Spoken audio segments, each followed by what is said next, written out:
3 गौतम बुद्ध की एक कथा इस परिप्रेक्ष्य को स्पष्ट करती है। एक बार बुद्ध और उनके शिष्य एक गांव में गए। गांव वाले बहुत ही दुखी और निराश थे। उन्होंने बुद्ध से पूछा, हमारे जीवन में खुशी का कोई रास्ता है क्या? बुद्ध ने उन्हें एक चुनौती दी। गांव में से एक व्यक्ति को खोजो जो कभी भी दुखी नहीं होता। उसे लाओ और मैं तुम्हें खुश रहने का तरीका बताऊंगा। गांव वाले खोज में लग गए। वे कई लोगों से मिले, लेकिन हर कोई कभी न कभी दुखी हुआ था। अंत में वे एक वृद्ध महिला के पास पहुंचे जो न केवल खुश थी बल्कि दूसरों को भी खुश रहने की सलाह देती थी। गांव वाले महिला को बुद्ध के पास ले आए। बुद्ध ने महिला से पूछा, तुम कभी भी दुखी नहीं होती, ऐसा क्यों? महिला हंसते हुए बोली, मैं भी दुख और समस्याओं का सामना करती हूँ, लेकिन मैंने सीखा है कि खुशी और दुख दोनों मेरे मानसिक दृष्टिकोण पर निर्भर करते हैं। जब मैं दुख महसूस करती हूँ तो मैं अपनी मानसिकता को बदलने की कोशिश करती हूँ और देखती हूँ कि मैं अपनी स्थिति में कैसे सुधार कर सकती हूँ। मैं समझती हूँ कि जीवन में कुछ भी स्थायी नहीं होता। सुख और दुख दोनों अस्थायी हैं। इसलिए मैं हर परिस्थिति में संतुलित रहने की कोशिश करती हूँ और अपने ध्यान को सकारात्मक पहलुओं पर केंद्रित करती हूँ। बुद्ध ने मुस्कुराते हुए कहा, यही सही दृष्टिकोण है। जब तुम समझ जाते हो कि सुख और दुख दोनों अस्थायी हैं और अपनी मानसिकता को संतुलित रखते हो, तो तुम किसी भी परिस्थिति में खुश रह सकते। इस कथा से यह सीखने को मिलता है कि खुशी और दुख हमारे मानसिक दृष्टिकोण पर निर्भर करते हैं। सही मानसिकता और संतुलित दृष्टिकोण से हम किसी भी स्थिति में खुश रह सकते। गौतम बुद्ध की एक उपदेशात्मक कहानी है जो इस विषय पर प्रकाश डालती है। एक बार एक व्यक्ति बुद्ध के पास गया और कहा, मुझे हमेशा दुख और तनाव का सामना करना पड़ता है। कृपया मुझे ऐसा तरीका बताएं जिससे मैं किसी भी परिस्थिति में खुश रह सकूं। बुद्ध ने व्यक्ति को एक साधारण उदाहरण दिया। उन्होंने एक गिलास पानी में एक चुटकी नमक डालने के लिए कहा और फिर पानी को चखा। व्यक्ति ने नमक के स्वाद को नापसंद किया और बताया कि पानी बहुत खारा है। बुद्ध ने फिर उसे एक बड़ा बर्तन भर पानी लेने के लिए कहा और उसमें वही चुटकी नमक डालने को। इस बार जब व्यक्ति ने पानी चखा तो उसने पाया कि पानी का स्वाद सामान्य था और नमक की तीव्रता कम हो गई थी।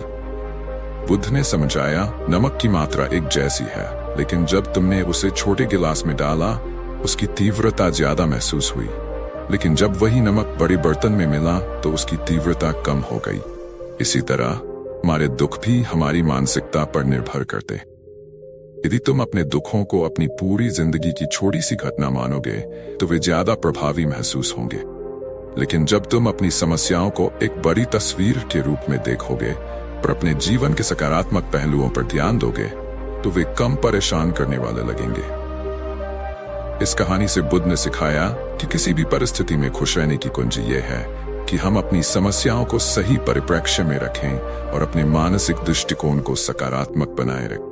गौतम बुद्ध की एक कहानी इस विषय पर बहुत ही प्रेरणादायक है। एक बार एक गांव में एक व्यक्ति हर समय दुखी और परेशान रहता था। उसने सोचा कि अगर उसे खुश रहना है तो किसी तरह की विशेष वस्तु या परिस्थिति की आवश्यकता है। उसने सुना था कि बुद्ध इस बारे में कुछ जान सकते हैं, इसलिए उसने बुद्ध से मिलने का निर्णय लिया। जब वह बुद्ध के पास पहुंचा तो उसने अपनी समस्याएं और दुखों की लंबी सूची सुनाई। बुद्ध ने उसकी बातों को ध्यान से सुना और कहा, मैं तुम्हारे लिए एक विशेष कार्य लाया हूँ। तुम्हें गांव के हर घर से एक मुट्ठी नमक लेना है, लेकिन ध्यान रखना कि नमक का कोई भी दाना पानी में न गिरे। व्यक्ति ने बुद्ध की सलाह मान ली और नमक का एक मुट्ठी लाने के लिए हर घर में गया। जब उसने नमक को पानी में डाला तो वह पूरी तरह से घुल गया। फिर उसने वापस बुद्ध के पास जाकर कहा, मैंने नमक का एक दाना भी पानी में गिरने से नहीं छोड़ा, लेकिन नमक का स्वाद बदल नहीं सका। बुद्ध ने हंसते हुए कहा, अब तुम समझ सकते हो कि तुम्हारे दुख और समस्याएं भी ऐसी ही हैं। जैसे नमक पानी में घुलकर अदृश्य हो जाता है, वैसे ही तुम्हारे दुख और समस्याएं भी जब तुम अपनी मानसिकता में विस्तार करोगे और बड़ी तस्वीर पर ध्यान दोगे तो वे भी कम हो जाएंगी। इस कहानी से बुद्ध ने सिखाया कि हमारी खुशियों और शांति का रास्ता हमारे मानसिक दृष्टिकोण से है। अगर हम अपनी समस्याओं को बड़ी तस्वीर में देखें और मानसिक रूप से संतुलित रहें तो किसी भी स्थिति में हम खुश रह सकते। गौतम बुद्ध की एक प्रसिद्ध कहानी इस विचार को स्पष्ट करती है। एक बार एक गांव में एक व्यक्ति बहुत ही दुखी और परेशान था। उसने सोचा कि उसके दुखों का कोई अंत नहीं है और वह कभी खुश नहीं रह सकता। उसकी इस निराशा को देखकर उसने बुद्ध से मिलने का निर्णय लिया और अपनी समस्याएं सुनाई। बुद्ध ने उसे एक साधारण लेकिन महत्वपूर्ण सलाह दी। अगर तुम सच में अपने दुखों से मुक्ति पाना चाहते हो, तुम्हें एक कार्य करना होगा।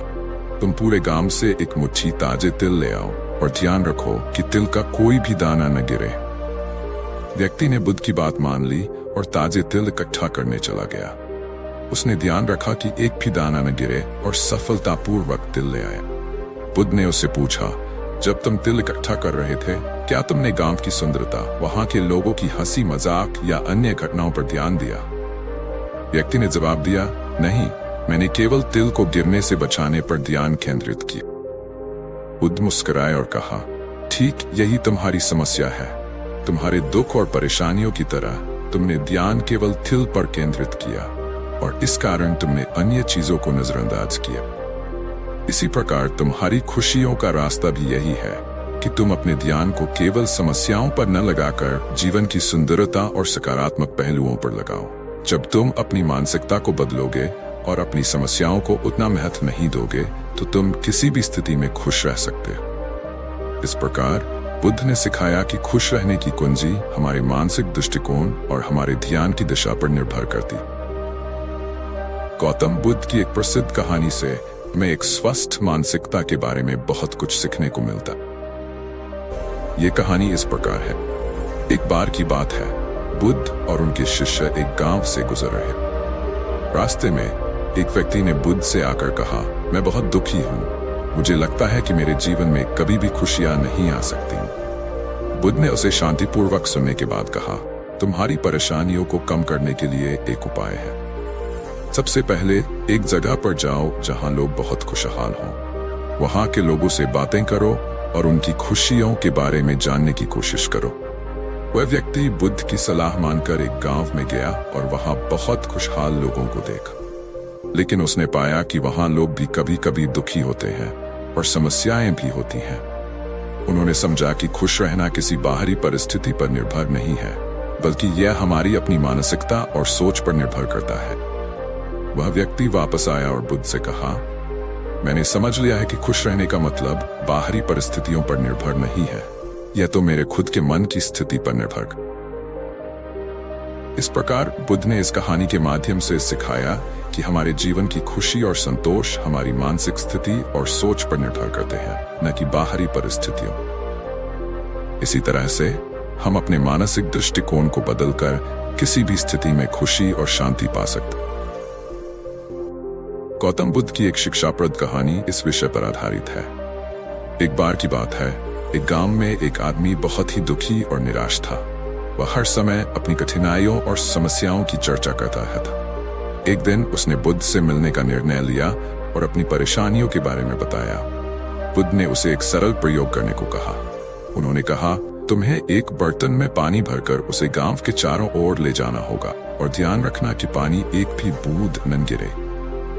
आदमी ने बुद्ध की बात मानी और बर्तन में पानी भरकर चल पड़ा। उसने काफी ध्यान रखा कि पानी एक भी बूंद न गिरे और आखिरकार घर लौट आया। बुद्ध ने उससे पूछा, जब तुम बर्तन में पानी लेकर चल रहे थे, तो क्या तुमने रास्ते की सुंदरता, लोगों की हंसी मजाक या अपने आसपास की परिस्थितियों पर ध्यान दिया? आदमी ने कहा, नहीं, मैंने केवल पानी गिरने पर ध्यान रखा। बुद्ध मुस्कुराए और कहा, देखो, जैसे तुमने पानी को गिरने से बचाने के लिए अपने ध्यान को केंद्रित किया, वैसे ही तुम्हें अपनी मानसिकता पर ध्यान केंद्रित करना होगा। जब तुम अपनी खुशियों और संतोष पर ध्यान दोगे और अपने दिमाग को नकारात्मक विचारों से मुक्त करोगे, तब तुम किसी भी परिस्थिति में खुश सकते। इस प्रकार बुद्ध ने सिखाया कि मानसिक स्थिति और ध्यान की सही दिशा से हम किसी भी परिस्थिति में खुश रह सकते।